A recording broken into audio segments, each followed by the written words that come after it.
Alright, so today we'll talk about a very important concept in biomechanics, that is active and passive insufficiency.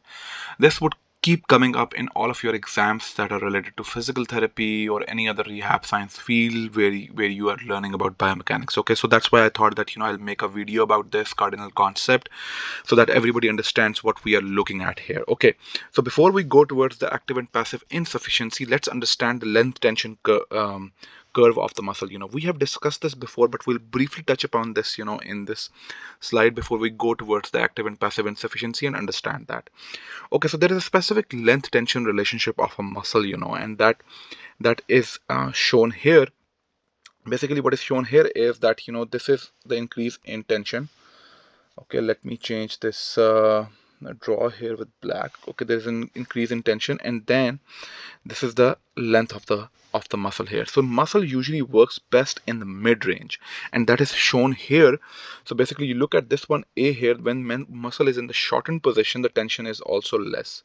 Okay, as it goes into the more shortened position, the tension is less. Similarly, as it goes into the lengthened position, the tension is also dropping and it is less. This is shown here as well, that how the sarcomeres overlap with each other, basically how the actin and myosin filaments cross each other, and they are performing best, they're at the best relationship at the B and C that you can see here, that has a highest tension here. So this basically is called optimal sufficiency, when you have the best length tension relationship and you're producing the highest amount of force that is given by the active tension that is produced inside the in the muscle. Okay, now you have understood that you cannot be either very short, that can be a problem, and you can put muscle at a insufficient position, and at the same time you cannot be at a very lengthened position, that can also put muscle at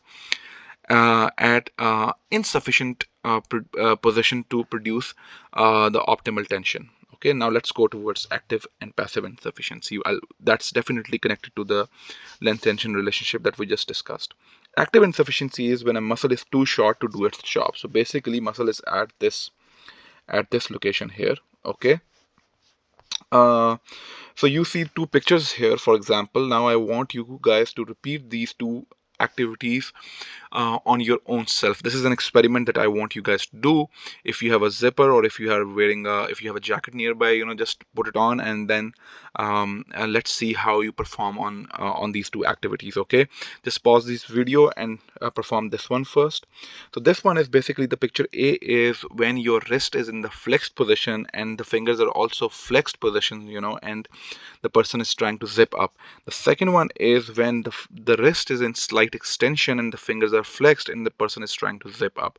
Now you can ask yourself in which of these positions you feel more comfortable and you're able to produce more force and you're able to do this activity optimally. I everybody should be able to do this in this position in a more optimal way and a more easier way, because in this position here, you are basically putting your wrist flexors. Sorry about this, sometimes this zooms out. You're basically putting your wrist flexors in an actively insufficient position. Okay, so that's basically your active insufficiency, when a two joint muscle like a wrist flexor um, is shortened at the wrist, and at the same time you're shortening it at the fingers, so you are producing active insufficiency. However, in this one, wrist extension and finger flexion, they are sort of like providing an optimal length, and you are doing this activity with much ease here. Okay, so now let's go to the passive insufficiency. Passive insufficiency is basically when the muscle is too long to stretch more. Like I have two examples here. Like you can perform these two activities on yourself, and you can see that how is your hand doing. So for example, here you can see that this hand is in a flexed position. Okay, you can see that it's in the flexed position here. However, you can see that although fingers are working against the gravity, but the fingers are not getting flexed, rather they are straight. The reason for that is that your wrist extensor is in passively insufficient position. Okay, and that is the reason that it's not letting the fingers to move further here and flex, although they are supported by the gravity, but they still cannot go into the flex position, because of the passive insufficiency of your wrist extensors here, that are also your finger extensors. So they are two joint muscles. Similarly here in this picture, you can see that your wrist flexors are in a passively insufficient position. That is the reason that um, your fingers are not going into the extension position, rather they are flexed here. Okay, so they're not, your wrist flexors are not letting the fingers go into the extensor position. We'll come back to this picture later, but before I want you guys to watch it till the very end, because we are going to discuss the formula here that would make this very easy for you guys to understand. Okay, how to do this. Okay, let's understand the formula here. By learning this formula, I am sure that everybody would be able to answer these questions in your class exams and also in your board exams. Okay, so what is this formula here? The formula here is that whenever we are talking about active or passive insufficiency, we are always talking about a two joint muscle. Okay, so the first thing is, whenever you are solving question or you are understanding a concept related to the insufficiencies, you will find out if this muscle is a one joint muscle or if it's a two joint muscle. So the first thing is, it needs to be a two joint muscle. Okay, for example, if the question has anterior deltoid in it's only a one joint muscle and it would never go into any sort of insufficiency. But if you have a question that involves bicep brachii, then that means that it can go into the active or passive insufficiency because it's a two joint muscle. Okay, similarly, you would need to know what is the action of the muscle. Okay, that is a very basic anatomy that you should need to know. For example, for the hamstring muscle here, for the hamstrings, what is the action of the hamstrings? The action of the hamstring is that it's a knee flexor, knee flexion. Okay, and it does hip extension. Okay, so it's a knee flexor and it's a hip extensor. So now for the active or passive insufficiency, I want you guys to remember and note two words here. Active is same and passive is opposite. Okay, now what is the same and opposite?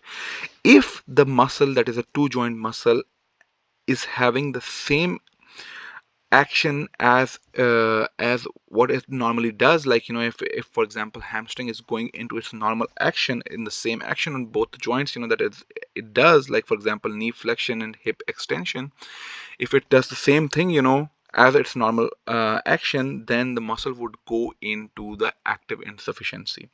However, if the hamstring goes into the opposite direction of its action, then that would be a passive insufficiency. Okay, now for the active insufficiency, what would you need to do? You would need to go into the same action as the hamstring here. Okay, now let's take a look at that. What would be the same action? I would ask you guys to do this experiment on yourself. I would ask you guys to go into prone lying position and bend your knee. When you go into the prone lying position and you bend your knee, I'll ask you to extend your hip. I am sure that it would be very hard for you to extend your hip because you would be in a active insufficient position, okay, of the hamstring. However, you would be able to hyperextend your hip if you straighten up your leg, then you would be able to do that. Let's see this in these pictures here. So this is the active insufficiency of hamstring. The knee is in the flexed position. So the knee is in the flexed position in this picture. Okay, and the hip, if you want to move this hip into further extension, then you would have problem in there, because you would not be able to do that. Unfortunately, this marker is not working here now, but let me, okay, anyways, if this doesn't work, that's also fine. We'll just keep working here. So you would not be able to move your hip into the extension, because that would be a problem here and it would be an active insufficiency. Similarly, if you look at this picture here, that is the picture number, this picture here, then you can see that you're performing an action here that is opposite to the action of the hamstring muscle. Basically, you're taking your knee into the full extension and you are doing your hip flexion. That basically takes the hamstring into a passive insufficient position, and there you would not be able to go further in your hip flexion if you are keeping your knee straight. However, I'll challenge you on that. If you bend your knee here, then you should be able to gain more range of motion on your hip flexion. So similarly, now coming back to this position here, this is your normal passive insufficiency of your hamstring muscle, where you can see that you're going opposite to the action of the hamstring. So coming back here, I would say that this is your formula. The formula basically says that you would have, first you will do the two joint muscle, and then you would find out what is the action of the muscle, and then for active the keyword is same, and for the passive the keyword word is opposite. Same action of the muscle takes it into active insufficiency, and the opposite action takes it into the passive insufficiency at for the two joint muscles. I hope that this was helpful and people are able to understand this. Now what you can do is, in the comment section, I want you guys to make a list of all the two joint muscles of the body and mention their actively insufficient and passively insufficient positions. Thank you very much. If you have any questions, put it in the comment section. I hope this was helpful. Bye.